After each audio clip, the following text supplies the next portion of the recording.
Inspired by Judy Blume's groundbreaking 1975 novel Forever, watch the reimagined coming-of-age series about young love by Mara Braca Keel, the iconic creator of Girlfriends. The epic love story follows two Black teens, Keisha and Justin, as they explore romance and their identities through the awkward journey of being each other's firsts. Watch Forever, now playing only on Netflix. Athleta's latest collection is designed for the power of she. We know that when you move, you create change for yourself and the world around you. That's why our styles are crafted for every way you want to move through life. Our performance wear innovates without sacrificing style, so you feel confident in all the ways you move. Visit athleta.com today and move with confidence. It became such a great pleasure to know where I'm going at all times. Yes, it was tough. Yes, there were times when I fell. Yes, there were times when I lost competitions. Yes, there were times when I lost in movies and movies went down in the toilet. Those things happen. So to me, having a vision and knowing exactly where you're going makes everything much easier, because then working is not a chore. Working is a pleasure then, because you're working towards something and there's a purpose there.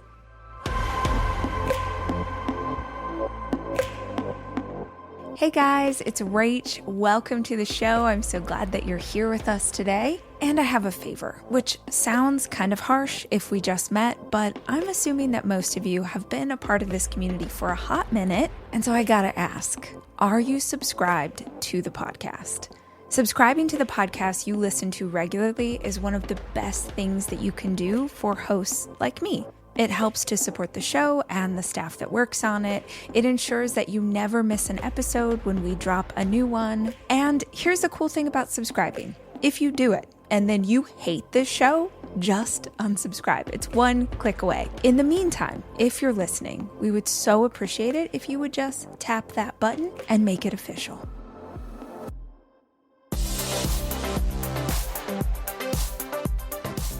Hey guys, welcome back to the show and another powerful episode in our Mastermind series.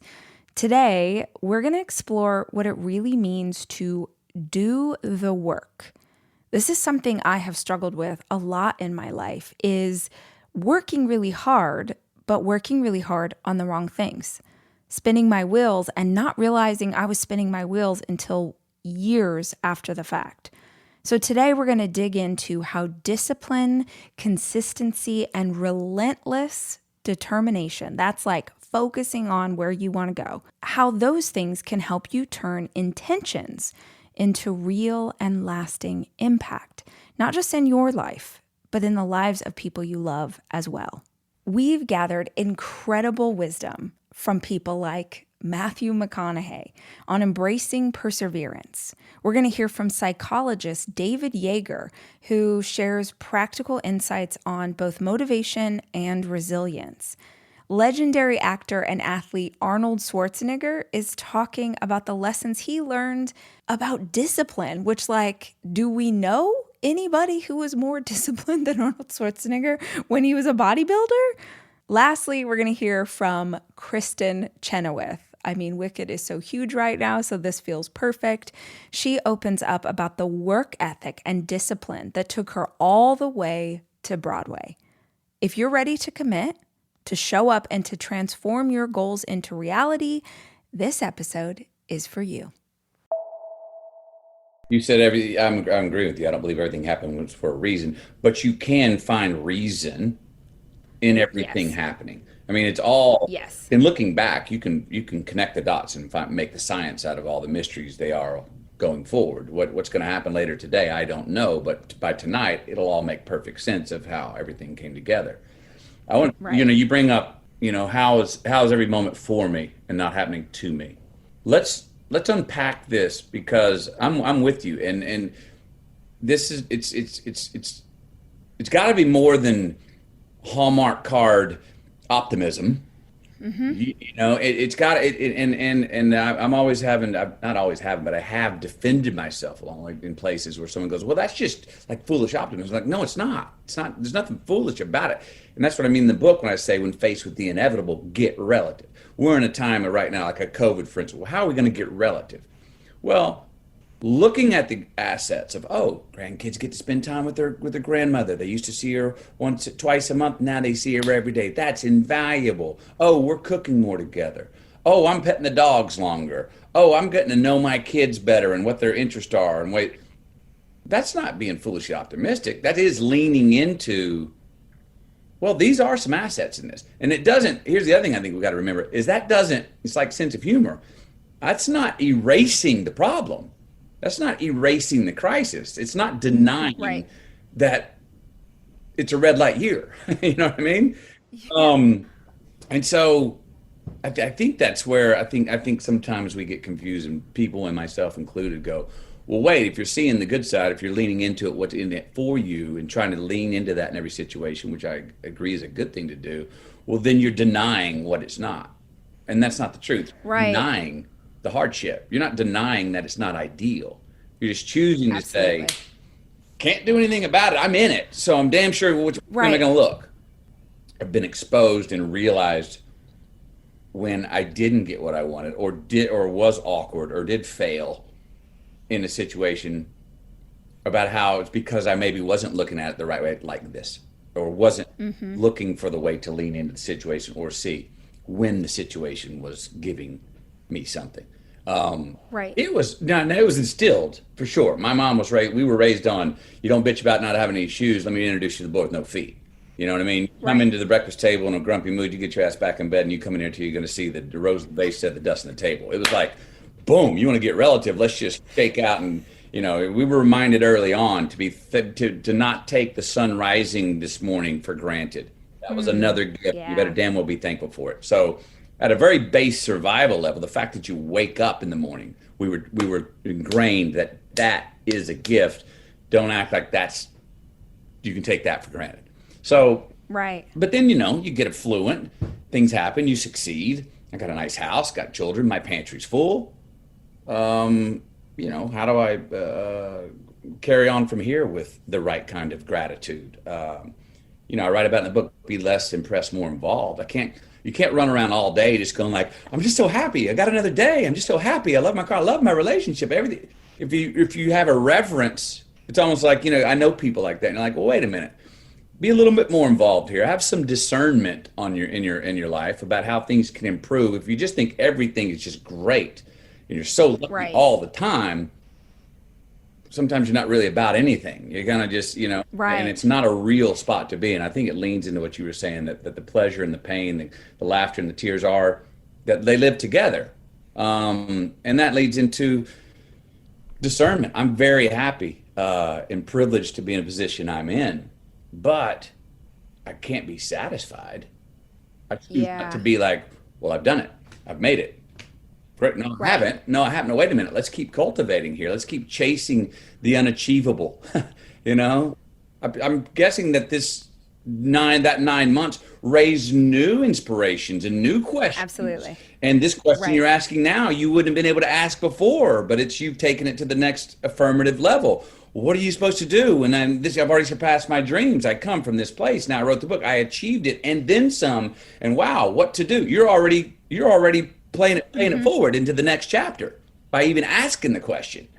So in that way, that's what I mean by it's never enough. I don't mean it's never enough until you rule all. It's not what I'm talking about. I'm saying every time we find an answer or get to achieve something we want to achieve, it's not really the resting spot. It opens up brand new questions. I looked at my diaries for this book. What I was writing about at 15 is what I still write about at 50. It's what wakes me up at 2 a.m. I'm still interested in human interactions, relationships, culture, who I am in this world, what's it all about. I'm still asking those questions. I have more evolved answers that reopen more evolved questions, I hope. But it's not like there's fewer questions. There's more. There's more opportunities and more avenues, and so it's become less of a landing spot, less of a destination of ta-da. And you know how it is. Every time we go ta-da, big, you know, the uphill comes or curveball comes or we step in shit ourselves. Just when we go like, you know, I one of the things I enjoyed about writing my book is in the diaries, I noticed that there were times, and I knew I would see this. I said, you're going to see times where you were arrogant prick, McConaughey. Like you were know-it-all. And what was neat in the book is every time I did that, and I'd be like, oh, geez, listen to you. Very soon after that in my life, I would eat shit somewhere. I would fall. Something would happen in my life where I completely screwed up, and my whole theory that I felt was on lockdown got blown up, which was kind of great, to see in the story. I mean, no, I don't think it's ever enough. Well, I've had to work on it, and I still do work on it. Yeah. And I still do. It's a constant daily work day. Again, I don't have any of this figured out. And a lot of the prescribes and approaches and wisdom I share in the book, I'm upfront about saying, hey, I'm not making straight A's in all these, Right. And so I'm in process with it. So, yeah, I mean, I've worked on it. It's also something, a tool. I've learned tools to do and be that thing that's called, that trendy phrase, to be present. Well, there's tools that that I enjoy unpacking rather than just say, whoa, be zen, be present. Well, wait a minute. What do you mean to be present? You got 4 kids. I got 3 kids. Right. I've got to anticipate. I got to think about what's coming up in the future. I've got all these. Now, if I better understand, if I'm better prepared for the present moment, if I'm prepared, if I've done the work so I can play in the present moment, that's what I constantly try to do. And I do a lot of it, is I'm always working or breaking a sweat so I can then go be here and relax. This is play. Now we're playing. So prepare, do the work so you can do the play. But also, so it's leading up on the approach. It's getting ready for something. That's going into that's looking, when you're in the moment, that's in the past. And it's also understanding what the landscape is or where you want to go. I'm very big on, hey, let's write the headline before we write the story. Let's draw the movie poster now and then go make the movie, just to give us an idea where we're going. So I do look into the future. Where does I want to go? Let's be intentional about that. Now, if I've prepared in the past and I have an idea where I want to go, now I'm able to be more present. But not unless I had handled stuff, not left crumbs, and prepared in the past and have a real idea of what that poster is. My version that I write about in the book is like, let's think about what our eulogy is going to be. And that will highly inform how we live the resume of our life. So I definitely do project forward, knowing that it's not going to be the same poster, the same movie poster at the end after I make the movie. It's not going to be the same headline. It's not going to be the same eulogy exactly, but it was still a good North Star to head towards. And in doing that, in between the past and the future, is where I'm more able to find myself more able to be present. And then also try not to make those demarcations. And I know what you're talking about. I do it all the time. Oh, if I can just get Friday, then I can really go spend that great time with the kids. What do you mean? It's 24/7. Is it Friday? Is it Tuesday? Is it Saturday? Is it what? Right. I mean, we're in it. So how do you I call it merge. Try to just not think of life in right angles, not think of like, well, if I can just make it to Friday at noon, then I can really get some sleep and do this. Yes. It's like a demarcation or right angle. The transition can be tougher. If you think of it a little bit more like, I'm going to merge in, it's all a dance. I'm dancing through all of this. It's not all these things in front of me that I'm stressing out about. If I just lay them down laterally in front of me instead of vertically up on my shoulders, I'll kind of handle them better than I would have if they were on my shoulders, and I'll have more fun doing it and dance through this thing. But I can't be present unless I've handled myself in the past and I've got a clear projection of my future. As much as I love my solitude, I've learned to love it because it's not always fun. I have had many times in my life where I was off on my own and could not stand the company, did not like my thoughts, could not sleep, waking up in cold sweats, needing to wear a mouth guard because I'm gnawing my teeth with the demons of the nightmares that are in me, shaking the monkeys off my back. What? Guilt-ridden, shame. What'd you do this for? Sins of this and that. But I've learned that if you stick with it, don't pull a parachute.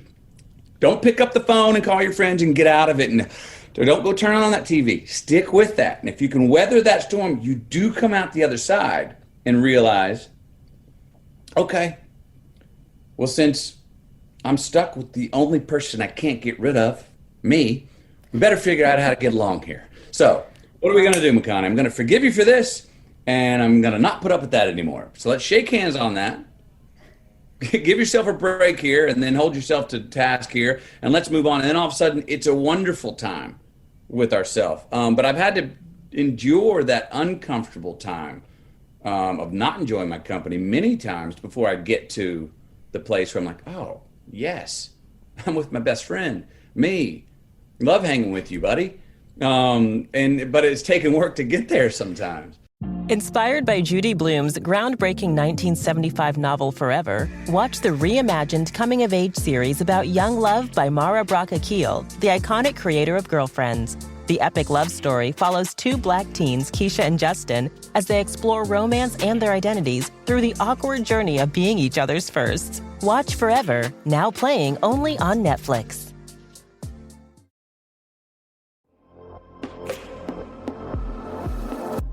If you've ever learned about nutrition in a way that you didn't know before, and suddenly you're way more thoughtful about what your food is made with, what's on the back of the label, it can be really confusing when you're first starting out to understand what means what you should buy for your family, and what you should leave at the store. Well, now you can spend less time at the grocery store thanks to Thrive Market, your new go-to online grocery store for getting all of your healthy essentials delivered. With over 1,000 harmful ingredients banned from their store, Thrive Market's team of product researchers do the hard work so you don't have to spend all of your time trying to figure out what is in the food you are ordering. Finding better options for your whole family is super easy with Thrive Market's Healthy Swap Scanner. You can scan a product you already have, and it instantly recommends healthier items. Ready to make the switch? Go to thrivemarket.com/Rach for 30% off your first order plus a free $60 gift. That's THRIVE market.com/Rach. thrivemarket.com/Rach.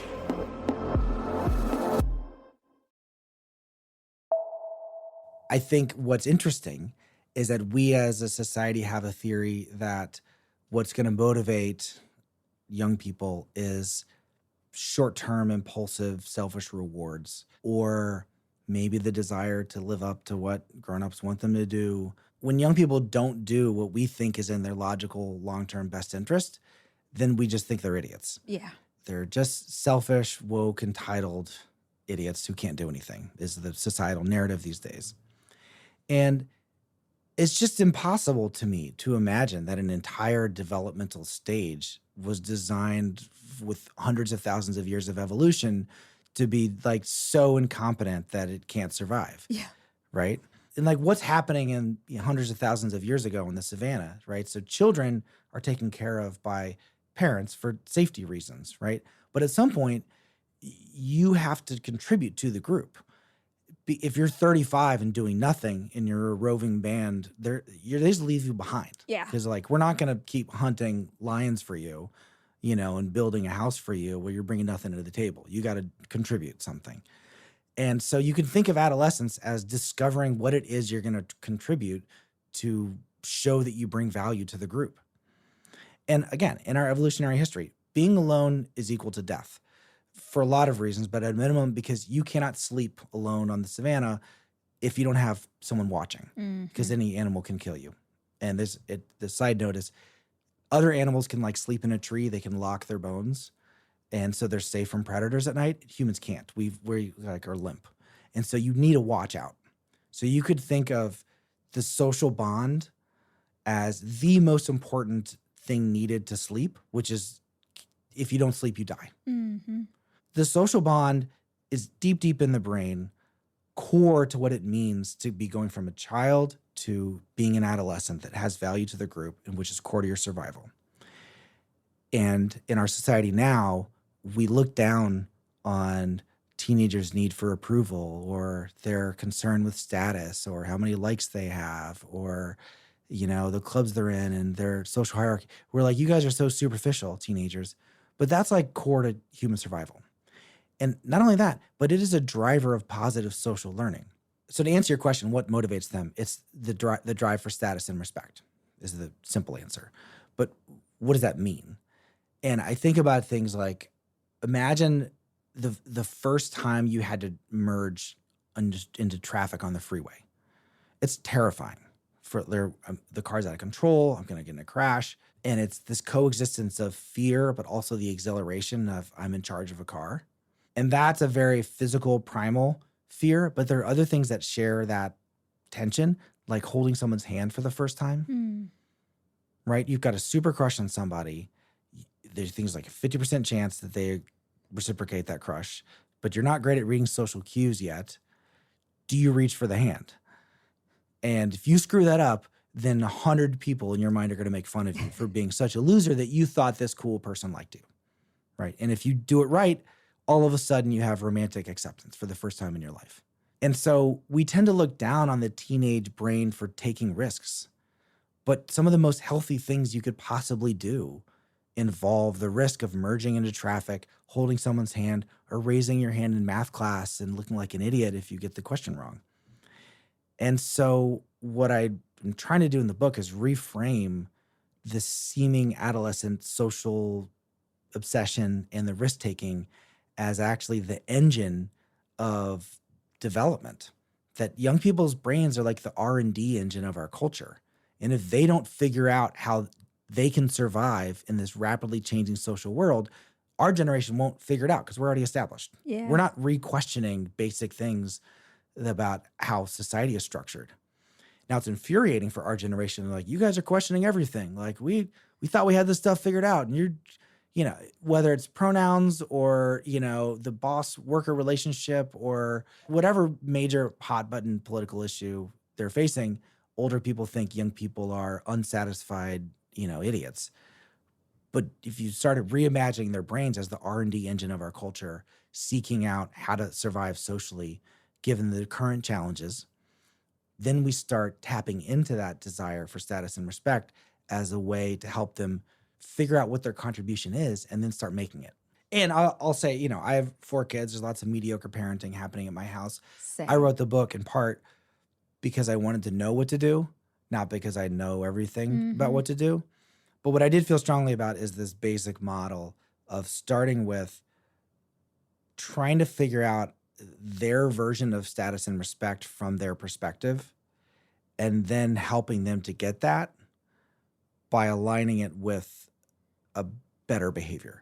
So we in our experimental science, we call this values alignment. And the general persuasive framework is that it's almost always easier to convince someone to align a behavior with something they already care about than it is to make them care about something new.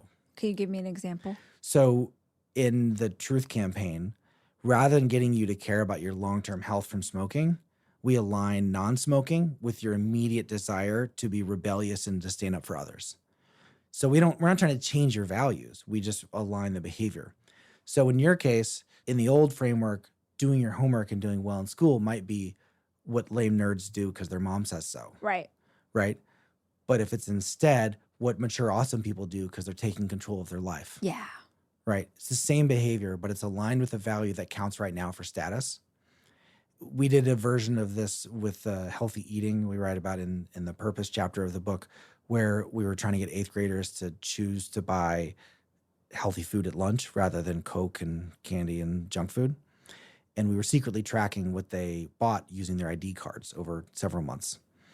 And in the experimental condition, we gave them an expose article about how the food companies like Yum Brands and Kraft or whatever hired away a bunch of tobacco executives to create deceptive marketing campaigns to get children addicted to junk food. And we tell the example of hot Cheetos. We're like, well, you know why hot Cheetos are so good? Because they tested thousands of permutations of crunchiness, saltiness, spiciness, and meltiness. So that way it melted faster than your brain's natural satiety mechanisms could detect that you've eaten food. And it deposit a kind of like a spicy residue on your tongue. So you keep salivating and then you dissolves even faster and then you want more. Basically, they tested all the permutations and they picked the one that would make children most addicted to them. And then they put a cartoon on it. And then they sold it, especially in poor communities, where they often crowd out like fruits and vegetables and other things like that. And so we said, look, every time you buy that stuff, you're giving money to the executives who thought you would never stand up for other children. And by the way, those executives don't let their own children and grandchildren eat it because they know it's unhealthy, which is so all that reporting is true. It's from like Michael Moss's book and other things like that. And we found that kids, especially teenage boys, bought healthier food for the rest of the study for however long we tracked them, months later, from just that one exposure. And so we're aligning healthy eating with the value they already care about, which is independence, autonomy, caring for others, rather than saying, well, in your 40s, you might have pre-diabetes if you eat hot Cheetos. Right. I want you to have the choice. Yes. And that framing is very different because A, it implies they are going to make a choice, and B, what you're selling is freedom. Exactly. And if you think of what is the defining feature of being treated like a child rather than a grown-up? It's being controlled, right? All of your choices, it's either direct coercion or like if 7, 8, 9-year-old, right? When they want something, we either directly coerce them to do the right thing, or we like lie to them, manipulate them to distract them so that they end up doing what we want.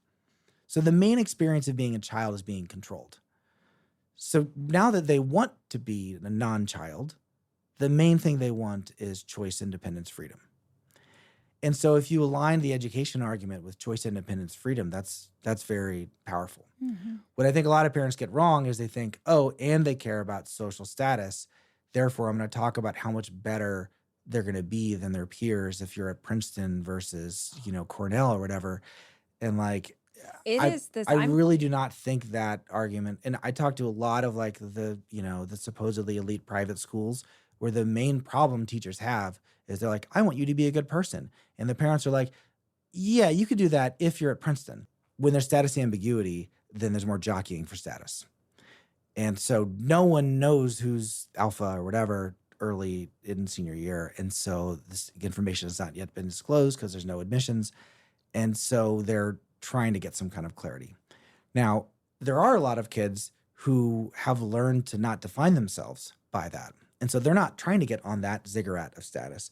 They're like, did I contribute? How many homeless people did I help? Did I start a nonprofit? And for them, it's like, I just want to go somewhere good. Yeah. And the reality is, again, if you want to be at a generally top elite kind of group of colleges, everyone who goes there is going to be interesting. And you have no idea who you're going to run into and how much fun it's going to be and how it's going to change you. And like, are the people really that different at Duke as like Yale? Like, no, it's the same kids. Like, it's just separated by randomness. Right. And or the honors college at UT versus other places. Like, I went to a private university, but then when I was at Stanford, I supervised tons of undergraduates. They're the same kids as the honors kids at UT.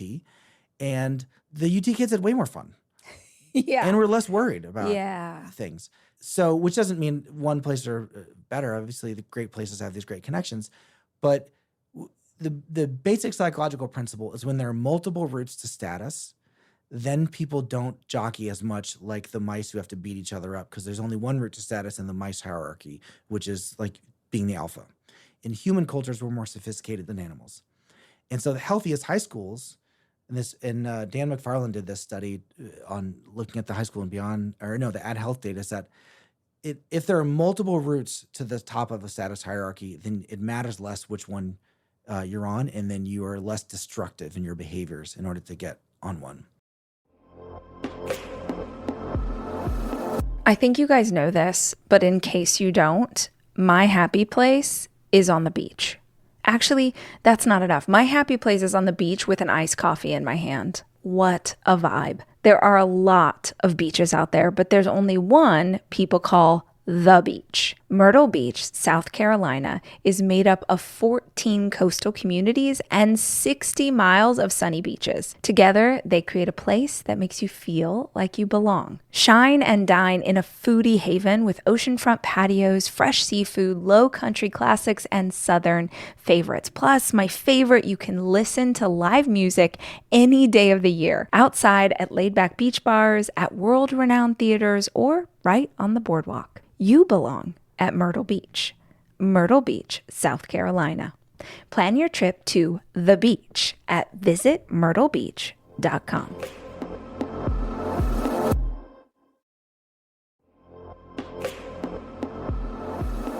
Mother's Day is coming up, and that means a little Mother's Day gift. I love all sorts of things, but one of my favorites is jewelry, and Pandora is perfect for just that. So Pandora has all sorts of iconic jewelry, from their charms to necklaces, rings, earrings, and so many other items. There's a million ways that you can thank your mom or maybe buy yourself a little something this Mother's Day. Also, Pandora has in-store engraving. So wouldn't it be so fun to go to brunch and then go to Pandora for custom engraving? Like literally you could have something written in your handwriting and get it engraved on the jewelry. You can find out about all the fabulous things they have by visiting Pandora in-store or online at pandora.net.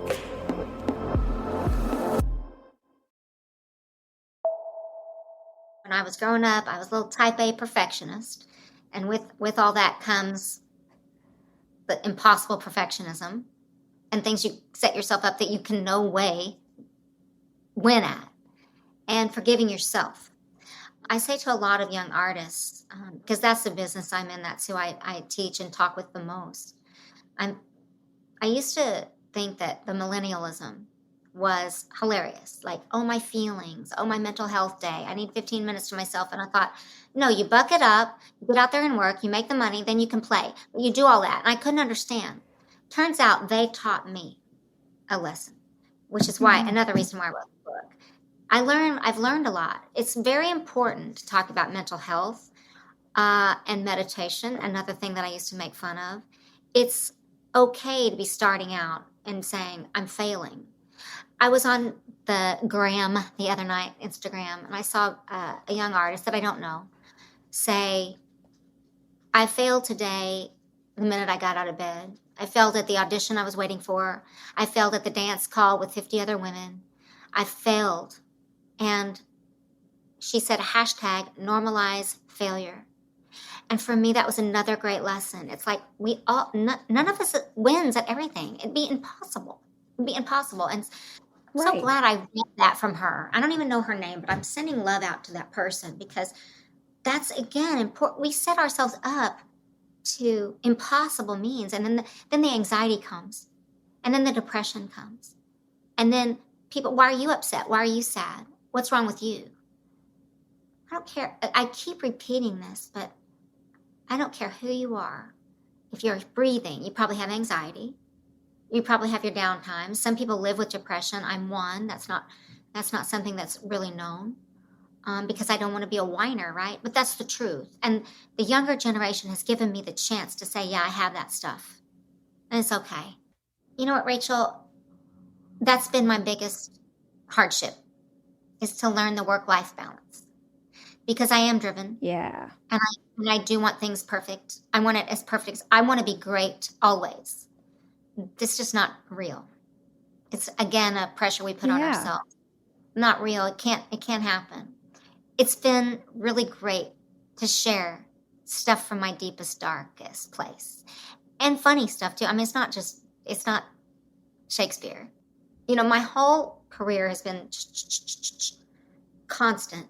And a lot of my friends and people I love have always taken a back seat. They know, oh, Kristin's busy.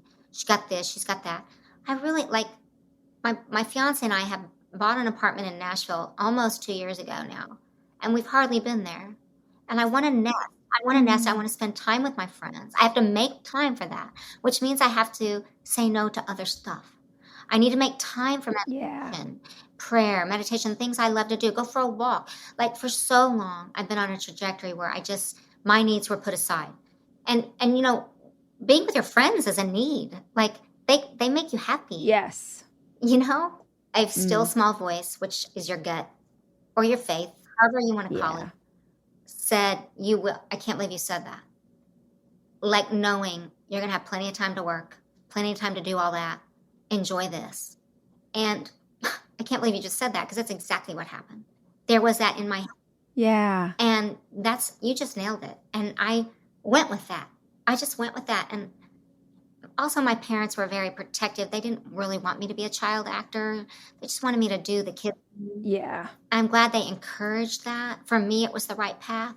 Some kids are just unstoppable and they're like, I'm going to whatever. And that's fine too. I was at OCU. I had a big mentor there. I mean, my everything, my teacher, Florence Birdwell. And I had auditioned for Academy of Vocal Arts in Philadelphia. It's one of our foremost opera training programs in the country. And they don't accept very many people. And I had a full ride, full scholarship. But I always knew the very first thing I was an actor. I mean, Domingo would have been one of my teachers, Sills at the time. They drop in. These are the teachers. And a couple of weeks before the program started, I went to New York with my best friend, Denny. And he was auditioning for some stuff. And I thought, why don't I just see what it's like? Because I'm still an actor, right? I'm still an actor. That's really where to me, it started through ballet, but it's getting it out through the arts, getting it out, singing because you can't speak it. All those things. Moving is an extension of that. And it came down to I get a part at Paper Mill Playhouse in New Jersey. And they're like, who's your agent? I'm like, I don't have one. You can call my dad, which they did. And I had a big decision to make. I know it's true. He's like, did you know you can join the union? So precious. Oh. Again, there was a path. There was a fork in the road. And he said, now listen, if you don't go to AVA, your opera career is... I said, I don't see why I can't do both. I maybe won't sing at the Met or Carnegie Hall, but I just feel like I'm an actor and I got to do it. What I didn't know was I would play the Met. I would play Carnegie Hall. It wasn't how I thought it would be. I'm so grateful it turned out that way. So I didn't go to AVA. Right. I didn't go. I followed my gut. Which was, you want to do Broadway, girl. That's what you want to do.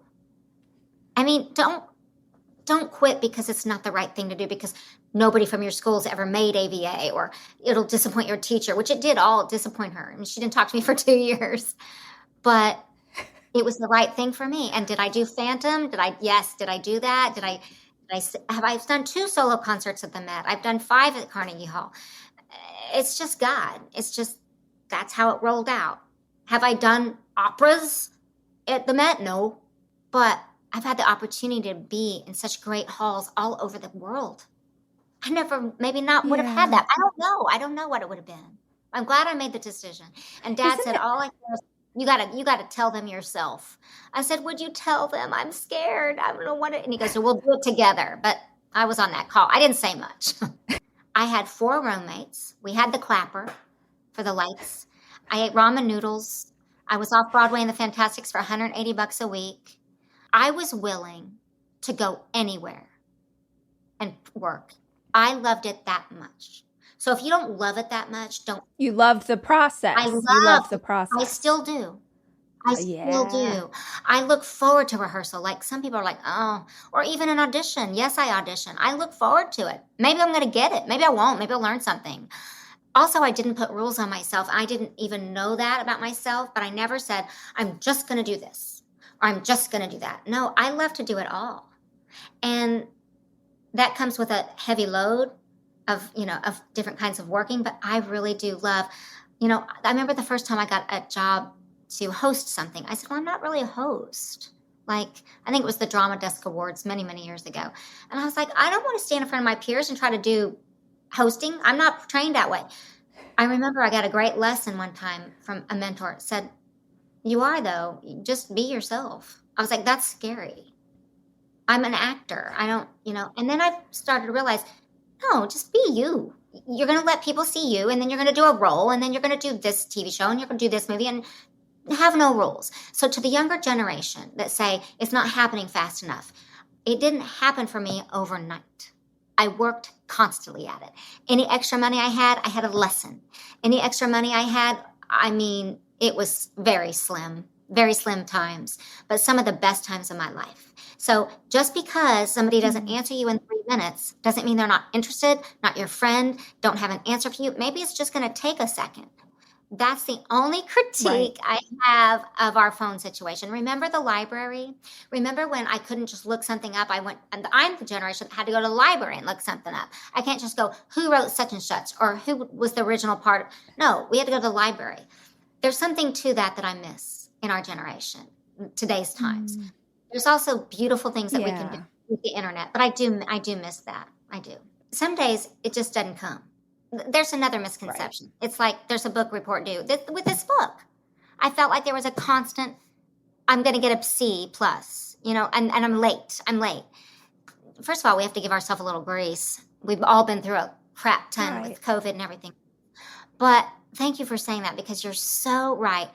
The thing that I look forward to the most in my job is, especially with concerts, getting in the room with my band and my background singers and us just having a day where we just sing. It's not for the performance or the concerts coming up. It's just, will this song work? Let's see what we can do with it. Let's make it different. Let's make it fun. Let's just do it for ourselves. That's when you know you're in something that you love. And they always go with me because they love it too. It's just, I call it playtime. Yeah. We need some playtime. It's not going to be easy for me because I'm really not good at it. I'm getting better. The word no is powerful. And it's a full sentence, the word no. Yeah, it's no, period. Not no because, not no because, or no, I wish all of those things are true. But if I'm going to make time for my fiance and to nest, we've been engaged, we just, and we work together too, and that's really awesome, and we're lucky. But I need to spend time with my family and friends and enjoy the experiences.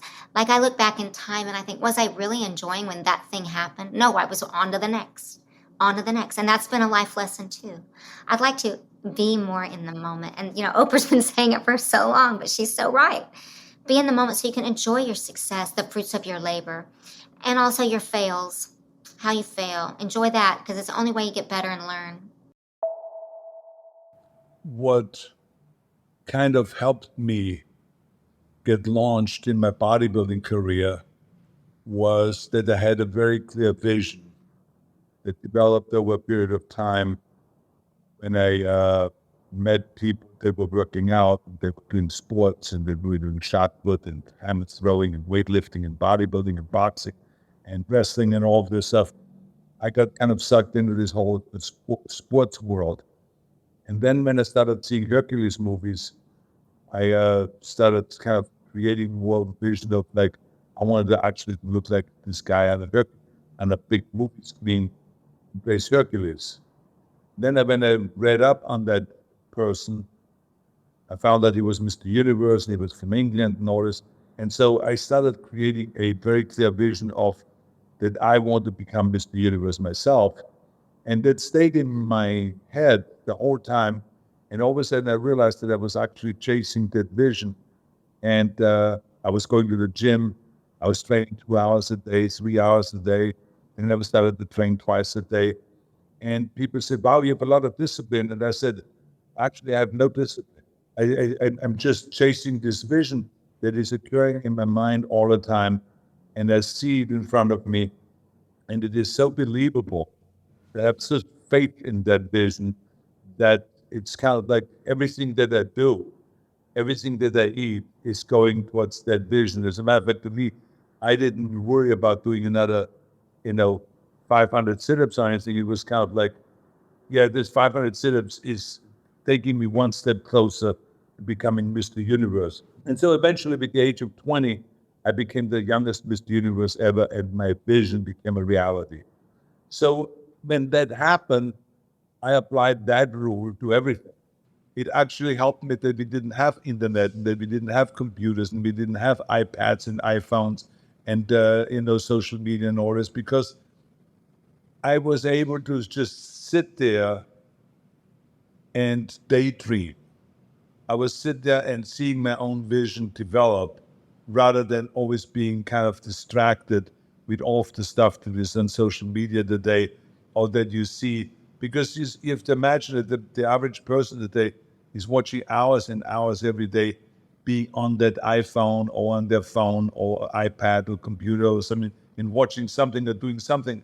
So that's spending a lot of time watching someone else rather than kind of creating a vision for yourself. And I think that's one of the reasons why so many people today do not know where they want to go, what direction they want to go in their careers. So many young people that I ask, they always kind of like hesitate when they say, okay, you're going to college now. Okay, you study business. What is the end game here? What is your goal? Well, when I get out of college, I maybe join some business and then I learn about business. I say, well, what is the ideal thing that you want to be? Let's assume that there's Ginny coming out of the bottle and say, hey, to make a wish the first 10 seconds, and then that will become a reality. And they stumble all over the place. Well, if I could, I haven't thought about that. So it is a lack of vision. And that's why I think that 70% or 78%, actually, to be exactly, in America are unhappy with their jobs. They're dissatisfied. They hate their jobs. And so they cannot wait until they retire. But that's not really a life to live, So I never was looking forward to retiring. I'm 76, and I'm just can't wait to do the next thing and write the next book or do the next movie or be part of the next TV series or lecture at the Schwarzenegger Institute or whatever, doing a speech on the environment or whatever it is. I'm excited to do those things because I have a very clear vision now, having developed this kind of vision for bodybuilding. I realized that I can do this also with coming to America and having a clear vision of coming to America and then become successful over here. I used that very same kind of a vision to get into show business when everyone said Arnold, you would never make it. And I did, because I saw myself as another Clint Eastwood or Charles Bronson. It was very clear in front of me. And people said, that's a very hard ladder to climb and all that. And I said, okay, then let's just create my own ladder. And I climbed that. And it was, to me, it became such a great pleasure to know where I'm going at all times. It was no kind of screwing around. Yes, it was tough. Yes, there were times when I fell. Yes, there were times when I lost competitions. Yes, there were times when I lost in movies, and movies went down in the toilet and didn't open up well. And all this, those things happen. So this is also one of the chapters I talk about, don't be afraid of failure. But when we talk about vision, to me, having a vision and knowing exactly where you're going makes everything much easier, because then working is not a chore. Working is a pleasure then, because you're working towards something and there's a purpose there. Every one of my visions was only just me seeing it. And imagine that you're like a 15-year-old kid and you say, I want to be the world champion in bodybuilding. And that's in Austria. So, of course, the first thing that someone would say in Austria is, you're crazy. Because in Austria, your dream should be to be the best soccer player or the best skier or the best hockey player or something like that is Austrian, but not bodybuilding. Bodybuilding is an American sport. What are you talking about? So I think that it threw everyone for a loop. And of course, everyone said no. And that's why I realized that the bigger your dreams are and the bigger your ambitions are, and the harder, your dreams are, the more people are going to say around you, it's impossible. It can't be done. No one has ever done it before, so you won't be able to do it either. So, yes, you're going to hear that. This is why this is so important. My rule that I talk about in the book, which is ignore the naysayers. Because, yes, there will be people around you all the time saying, no, this is impossible. But as I said, like Nelson Mandela always said, everything is always impossible that is big, it's kind of important until someone does it. When someone does it, then everyone says, oh, it is possible. A human being did it. So, so don't shy away from anything that no one else has done before, because records get broken all the time, unusual things people do all the time that no one else has done before. So that should not really hold you back and kind of cripple you. So what I'm talking about in the book is, I want to encourage people that anything is possible. I want to tell them that as long as you take the time to really visualize what your goal should be, to be in touch with your heart and what is inside of you, rather than trying to copy someone else, or be in social media, or just be on the computer and trying to figure out what the other people do and then copy that. That's not you. You can't copy just things. You can go and get inspired by other people, but you have to find out what is it that you really want. Is it that you want to maybe become the greatest comic addict? You come up with new ways of fixing cars and repairing cars or building engines. Is it something that you want to be a painter, that you have a new unique style that you have visualized of painting? Whatever it is, go and chase that vision without really knowing it. I had a leader personality. And for some reason, that even when I started with bodybuilding, I had kids kind of join me and say, can I train with you on the weekend, or can I come in on Tuesday and Thursday and train with you? And someone who did. And I just started weightlifting, and a weightlifter that has been lifting for like years said, we should do weightlifting over at my house. I have a barbell. Come over on the weekend and lift with me. And that they wanted to lift with me because I always had a very kind of engaging personality and an inspirational kind of personality. I pump always everyone up around me. We're always very optimistic and very positive. So I think that gravitated, that had people kind of gravitate towards me and wanted to be hanging out with me. But at the same time, as I was kind of leading and I was pumping them up, I was pumped up.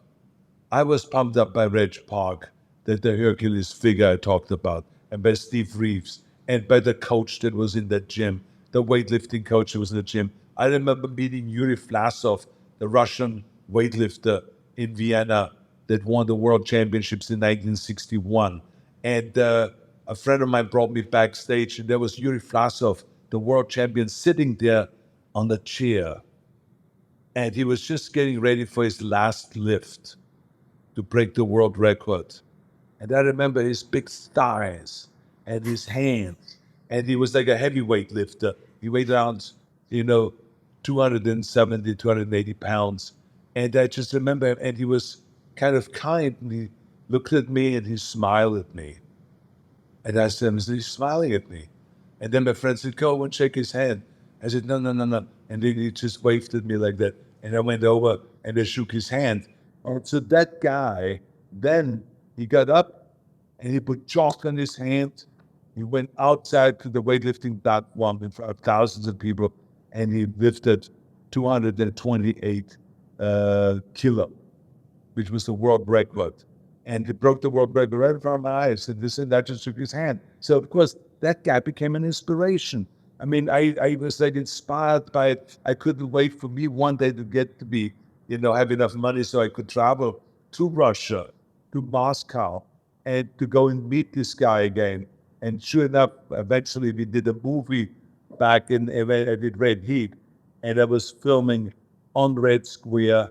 And then as we were filming on Red Square, I then called him and got in touch with him, and we met up again and talked about when we met there at this weightlifting championship. So, I had people that inspired me, and I always was also someone that was willing to inspire other people. I think this is what the world is about. We need help, and we have to give help.